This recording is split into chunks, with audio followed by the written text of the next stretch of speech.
My life's pretty straightforward. I'm all about fitness, health, and now, apparently, drama. I'm 26, juggling my job as a fitness trainer and my health blog. That's how I bumped into Mark at the sports center, a connection that quickly turned into something special. He's got this vibe that's hard to ignore, and before we knew it, we were deep in what you'd call a whirlwind romance. Now, let me set the scene for you. It was a hot summer day, and I was meeting Mark's family for the first time. I was nervous but excited. Dressed in a simple, knee-length dress with short sleeves, nothing flashy, but apparently, enough to kick off a storm. Mark had prepped me about his family, loving, a bit traditional, and protective of each other. He mentioned his mom, Linda, with a tone that I couldn't quite figure out at the time. "She's got strong opinions, but don't take it to heart," he said. Little did I know, those were words of warning. We walked into their family home, and there they were. Alex, Mark's younger brother, was the first to greet us, a hearty guy with a welcoming smile. Then came Linda. The air felt like it dropped a few degrees. Her eyes scanned me from head to toe, lingering on my arms. Yes, my arms. Bare because it was summer and it was sweltering outside. "Is this how you dress to meet your future mother-in-law? A bit bold, don't you think?" Linda's voice was colder than I expected, laced with a disapproval that felt like a slap. I was taken aback, my mind racing for the right words. Mark squeezed my hand, a silent form of support. I cleared my throat. "Well, it's summer, you know? It's quite hot outside, and I thought this was pretty decent and comfortable." Linda scoffed. "Comfortable or not, it's about first impressions." I would have expected something more appropriate. Mark jumped in, trying to smooth things over. "Mom, come on, it's really hot today. Erica's dressed fine. Let's not start off on the wrong foot." But Linda wasn't having any of it. "I'm just saying, Mark. It's about respect." "But fine, let's have dinner." Dinner was a tense affair. Conversations flowed around me, but Linda's earlier comments hung over the table like a dark cloud. Alex tried to lighten the mood, cracking jokes and sharing stories, which I was thankful for. Mark kept shooting me reassuring looks, but the damage was done. After dinner, while helping with the dishes, Linda cornered me in the kitchen. "Listen, dear, I'm just looking out for my son. He's a good boy, and I don't want him to make a mistake." I was floored. "A mistake? Linda, I love Mark, and I'm not here to play games. I don't know what I did to give you a bad impression, but that's not me." She just shook her head. "We'll see. Time tells all truths." The ride home was quiet. Mark apologized for his mom's behavior, but I could tell he was upset too. She can be protective, but this was too much. "I'm sorry, Erica." I sighed, leaning back in the seat. "It's okay, Mark. But if this is how it's going to be, we've got a rocky road ahead." The wedding planning was in full swing, and Mark and I were all in, picking out decorations, tasting cakes, and of course, finding the perfect attire. I fell in love with this stunning dress, sleek and a tad revealing, but nothing outrageous. Well, at least I thought so until Linda caught a glimpse.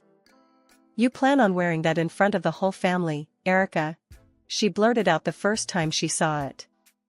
"Looks like you're aiming for a beach party rather than a wedding." I tried to laugh it off. "It's just modern, Linda. Plus, it's going to be a warm day, and I want to feel comfortable." Mark squeezed my hand, signaling not to start a battle we couldn't win. But Linda's frown said it all. She wasn't pleased, muttering about tradition and decency as she walked off. I thought, if a dress could stir the pot, what lay ahead? After the initial clash with Linda, things settled into a tense kind of normalcy. I threw myself into work and my blog, which was my slice of sanity. My blog and social media were my territory, a place where I felt in control and could share my passion for fitness and health. It never crossed my mind that this very passion would stir the pot once again. One evening, Mark and I were lounging on the couch, a rare moment of downtime. He was scrolling through his phone, a frown slowly forming on his face. "Babe, we need to talk," he said, his tone serious. I sat up. "What's up? Something wrong?" He handed me his phone, showing my Instagram profile. There, in the comments of my latest post, were a bunch of supportive and some flirty comments. Normal stuff, I thought. Okay, and? I was confused. "It's my mom," Mark sighed. "She's been going through your posts, making a big deal out of every single guy comment. She's spinning it like you're, I don't know, inviting attention?" I felt a rush of anger. "You've got to be kidding me. It's Instagram, for crying out loud. People comment. That's how it works." "Yeah, I know, but she's convinced there's more to it. She's telling everyone who'll listen that you're not faithful. It's ridiculous." I grabbed the phone from him, scrolling through the comments. Nothing out of the ordinary. Yet, Linda had managed to twist it into something sordid. "So, what? Am I supposed to police who comments on my posts now?" "No, of course not. But maybe we could limit who can comment or something. Just until this blows over?" Mark's suggestion was well-meaning but infuriating. I snapped. "So I have to censor my account because your mom has a twisted view of me?" Hell no. That's not happening. Fast forward through the Instagram saga, with Linda twisting my every move into a scandal, things only got stickier. Alex, bless him, started giving me rides home from work since his office was just a block away from the gym. It was innocent convenience, but not to Linda's eyes. At a family dinner one evening, with the tension thick in the air, Linda started her usual insinuations. "Nice of Alex to play chauffeur, isn't it?" she said, her voice dripping with implication. "Seems like he's always there when Mark isn't." Mark's jaw tensed, and I saw Alex stiffen. "Mom, what are you implying?" Mark's voice had that warning edge, but Linda was on a roll. "Oh, nothing. Just making conversation," she replied, feigning innocence while her eyes darted between me and Alex. It was like a match to the fuse. "Stop it, Mom. You're out of line," Alex snapped, clearly at his limit. The argument escalated from there, with Mark caught in the middle, torn between his brother and his mother's accusations. The drive home was silent, the weight of the accusations hanging between us. I couldn't believe Linda would stoop so low, using Alex's kindness as a weapon against me. The whole mess with Linda reached a boiling point I never thought possible. After the latest stunt she pulled, accusing me of messing around because Alex gave me a few rides home, I hit my limit. I told Mark flat out, "Your mom's not welcome in our house anymore. I can't do it. She's crossed too many lines." "You'd think I'd declared war." Linda went ballistic when she heard about the ban. But honestly, I was past caring. Her constant digs and accusations were bad enough, but what came next was the real kicker. A couple of months down the line, I found out I was pregnant. Joy turned to chaos real quick. Linda, upon hearing the news, decided to spin a new tale, telling Mark she could be carrying anyone's child. "How do you know it's yours?" "With all those men at her gym, who knows?" Hearing that venom from his own mom, Mark started to change. He'd listen, really listen, to her poison. I could see it in his eyes, the doubt. It was like a slap in the face. Our once solid bond was now filled with this unspoken tension, eating away at us. One night, after overhearing another one of their phone calls, I confronted Mark. "So, what? You think I'm cheating on you? That this baby isn't yours?" My voice was sharp, a mix of hurt and anger. Mark looked torn, a shadow of himself. "I don't know what to think anymore, Erica. My mom, she's got all these ideas, and what? You're gonna take her word over mine? Over everything we've built?"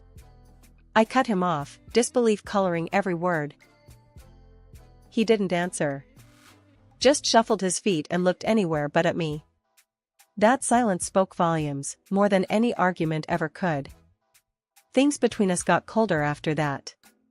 Conversations were clipped, filled with tension. It was like living with a stranger. The joy of our upcoming baby was overshadowed by this cloud of suspicion and doubt. When our baby boy came into the world with his fair hair and bright blue eyes, I thought maybe, just maybe, things would start to look up. But I couldn't have been more wrong. As he grew, his features became even more pronounced, making him the spitting image of a golden-haired angel. Problem was, Mark, my husband, is as brunette and dark-eyed as they come, which, of course, gave Linda, the ever-suspicious mother-in-law, more ammo for her accusations. I even dug up my old childhood photos to show Linda and Mark, hoping it would shut down the whole ridiculous argument. Look, I said, pointing to a picture of me at 5, blonde and blue-eyed, just like our son. It's genetics, Linda. Can't you see the resemblance? Linda just sniffed, unimpressed, her eyes narrowing. Convenient, isn't it? That your genes decided to pop up now. And Alex being blonde doesn't help your case. Mark stood there, caught in the middle, his face a mix of confusion and hurt. The tension was unbearable. Things hit the fan at our son's first birthday party. With all the guests cooing over the baby, Linda couldn't resist making a scene. This child looks nothing like my son. Everyone can see it. We need a DNA test to prove who the father really is, she announced out loud, making everyone uncomfortable. I was livid, my face burning with embarrassment and anger. Are you out of your mind, Linda? Accusing me in front of everyone? No way am I doing some test just because your paranoia's got the better of you. I shot back, my voice dripping with indignation. It was humiliating, being accused like that, especially in front of friends and family. But then, Mark stepped in, and not in the way I hoped. Actually, we're doing it, he said, his voice cold, a hardness in his eyes I hadn't seen before. If you've got nothing to hide, then there's no issue. We do the test, or we're done. I can't be married to someone I don't trust. I was floored. You serious right now? You're choosing your mom's crazy over me, over your son? He didn't budge, didn't even seem to flinch at my words. It's not just my mom. There's too much doubt, too much talk. The test ends at one way or another. And until then? I asked, my heart in my throat, already dreading the answer. Pack your bags. Stay somewhere else. I can't look at you, not now, not with these doubts. His words cut through me, leaving a chill in their wake. So, there I was, packing up a storm, my hands shaking with a cocktail of rage and hurt. Our baby boy, oblivious to it all, watched with wide, innocent eyes as his world, and mine, crumbled. I left, heading to the only place I could think of, my mom's. My mom was waiting, arms wide open, when I got there. I barely got through the door, before I broke down. He's kicked us out, Mom. Over some DNA test Linda's convinced him we need. My mom was all fury, ready to storm over there and give Mark a piece of her mind. Over my dead body, she said, but I stopped her. No, it's not worth it. Not right now. I spent the night going over every moment, trying to figure out where it all went wrong. How did we get here, from being so in love to questioning our baby's paternity? And Alex, caught up in this mess for no good reason other than Linda's spite. After the whole mess at my son's first birthday, word got around fast. It felt like the whole city knew about Linda's accusations before the party favors were even picked up. My friends, my mom's friends, even the neighbors who'd watched me grow up, were all whispering behind my back. It was like living in a bad dream. Fed up and desperate to clear my name, I decided to go ahead with the DNA test. Picking up the phone, I called Mark, my voice steady, but my hands shaking. I'll do the test, I said, cutting straight to the chase. There was a pause on the other end before Mark replied, his voice too calm for my liking. I knew you'd come around. It's for the best. Arriving at the clinic, I was a bundle of nerves. Mark was there, looking like he carried the weight of the world on his shoulders. And, to my surprise, so was Alex. Why is he here? I asked, nodding toward Alex, unable to keep the edge out of my voice. Mark didn't meet my eyes as he answered. There's been talk that you and Alex might have, you know. He's getting tested too. I felt my blood boil at the implication. You think I'd, with your brother? That's how little you trust me? Before Mark could reply, the specialist called us in, breaking the tension for a moment. Inside, the specialist laid it out straight. Determining paternity can be complicated when potential fathers are siblings. We'll need additional samples from everyone involved, including from you, Erica, to ensure accuracy. So, we all gave our samples, each of us lost in our own thoughts. I could tell Alex was mortified, Mark was conflicted, and me? I was just angry. Angry that it had come to this, angry at Linda, angry at Mark for letting his mother's paranoia get this far. With the tests done, we were told it'd be a couple of weeks before we got the results. Those weeks were the longest of my life. I wasn't just sitting around, though. I made a few calls, talked to a man who promised he could help me out in a delicate matter. I didn't know if it would lead anywhere, but I had to try something. The waiting was torture, not knowing what the future held for me, my son, and even Mark and Alex. But I clung to the hope that once the results were in, I could start to put this whole nightmare behind me. The tension in Linda's living room was almost a physical presence, wrapping its icy fingers around my heart as we waited. The grand reveal was about to happen, with everyone playing their part in this twisted family drama. My son clutched my hand, sensing the storm brewing but not understanding its cause. Linda, ever the master of ceremonies in her own mind, dramatically sliced open the envelope containing the DNA test results. Her anticipation was palpable, hoping, no doubt, for a scandal to validate her accusations. But the moment she peeked inside, her expression faltered, her disappointment clear as day. "The father is Mark," she announced, her voice losing its usual sharpness. Mark, who had been a bundle of nerves, visibly relaxed, a smug smile spreading across his face. He turned to me, his arrogance returning full force. "Well, there you have it. No harm done, right? You can come back home now." His words ignited something fierce within me, a mix of disbelief and anger. I couldn't hold back a bitter laugh. "Come back? After all this? You must be joking." He blinked, taken aback by my reaction. "But, you're innocent, Erica. Isn't that what you wanted?" That's when I played my hand, pulling out the divorce papers I'd kept hidden away. The silence that followed was deafening as I laid them on the table. Mark's face went from confident to pale, a look of sheer panic taking over. "What's this? Why?" "Divorce papers," I replied, the words tasting like freedom. "And here's why." I then produced the photos, the undeniable proof of Mark's infidelity, captured in vivid detail by the private detective I'd secretly hired. Mark's transformation was pitiful. From confident to broken, he started to babble apologies, his earlier facade crumbling. I'm sorry. I didn't mean for any of this to happen. Please, let's talk about this." "Talk?" I scoffed, my voice cold.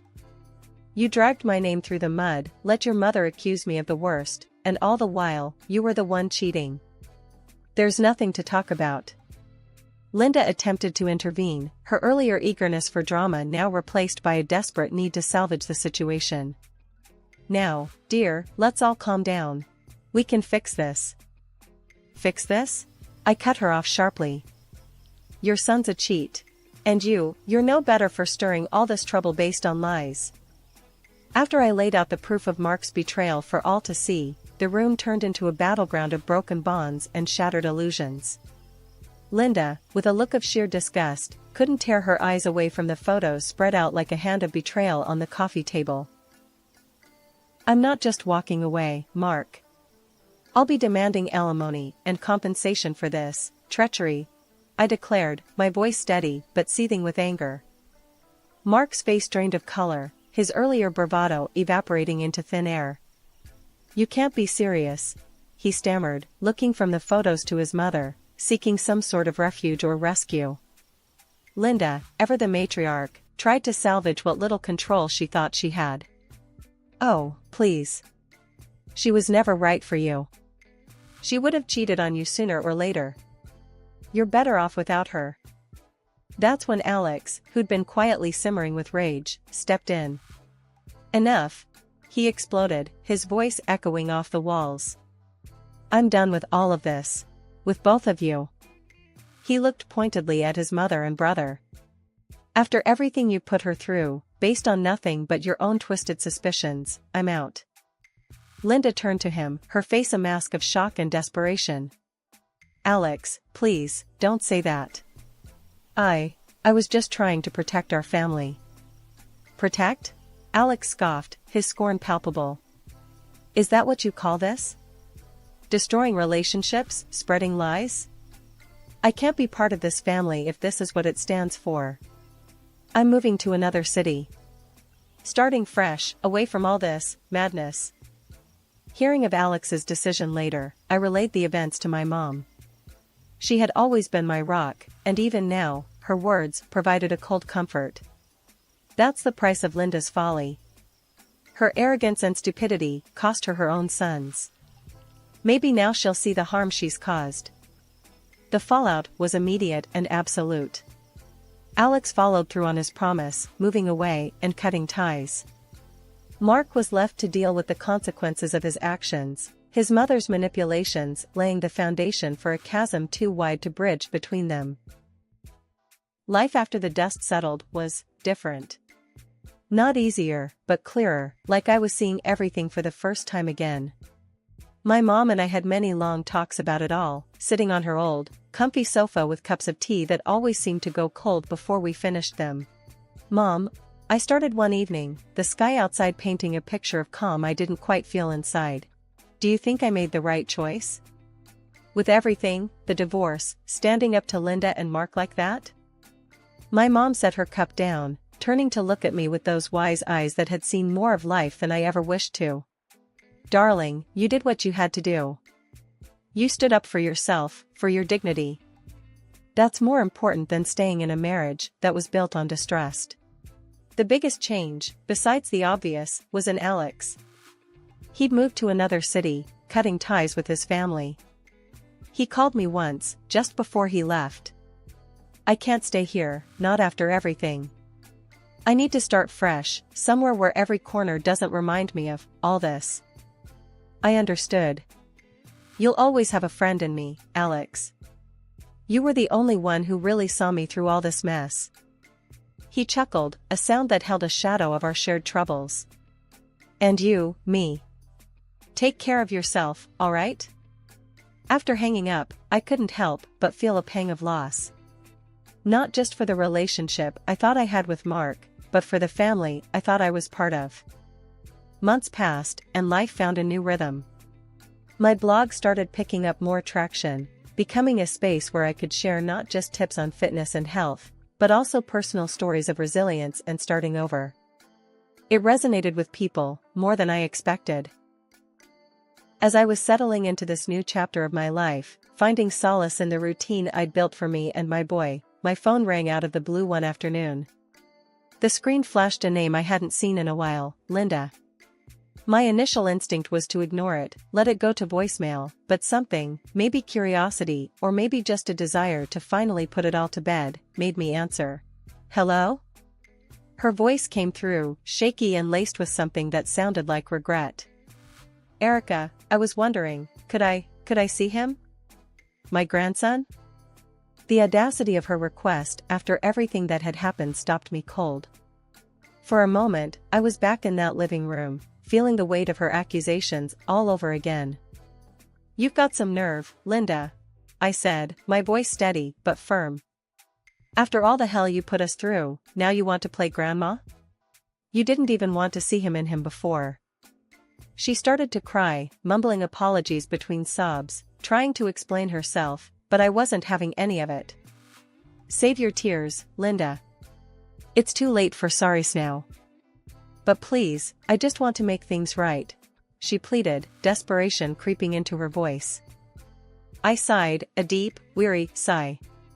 You should have thought of that before. You made your bed. Now, you get to lie in it. Alone. Without waiting for her response, I hung up, the finality of the click echoing through me. It was harsh, maybe, but necessary. A line had been drawn, and for the first time in a long while, I felt like I was the one in control of where it went. Looking at my son, now a little older and wiser beyond his years, I knew we were going to be okay. We had each other, and a future that was ours to shape.